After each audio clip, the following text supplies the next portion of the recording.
মঙ্গলবার গভীর রাতে মিশিগানে আঘাত হেনেছে প্রবল তুষার ঝড়।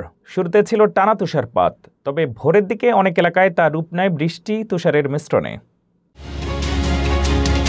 মঙ্গলবার সন্ধ্যার পর থেকে শুরু হয় তুষারপাত, মধ্যরাতের পর শুরু হয় ঝড়।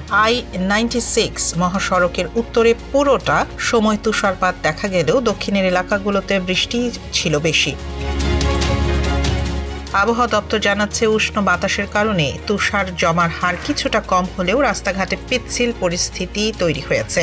I-96 বরাবর জমেছে 2 থেকে 4 ইঞ্চি তুষার, আর উত্তরে জমার পরিমাণ পৌঁছেছে 4 থেকে 5 ইঞ্চিতে।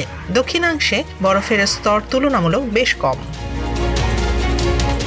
মিশিগানের উত্তরে তাপমাত্রা সারাদিন হিমাঙ্কের নিচে থাকায় সড়ক পরিস্থিতি হয়ে ওঠে আরও ভয়াবহ। রাত গভীর থেকে ভোর পর্যন্ত রাস্তায় বরফের স্তর, স্ল্যাশ আর পিচ্ছিল অবস্থার কারণে যাতায়াত ছিল অত্যন্ত ঝুঁকিপূর্ণ, বিশেষ করে রাত 12টা থেকে ভোর 6টা পর্যন্ত।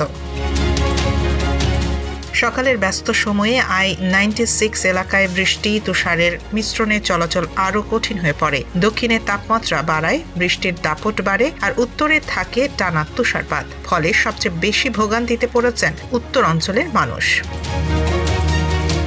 সকাল 9টার পর ঝড় পূর্ব দিকে সরে যেতে শুরু করে, তবে ঠান্ডা বাতাস দক্ষিণে নেমে আসায় বৃষ্টির শেষে আবারও দেখা দেয় তুষারপাত। ফলে অতিরিক্ত সামান্য বরফ জমার সম্ভাবনা এখনো রয়েছে।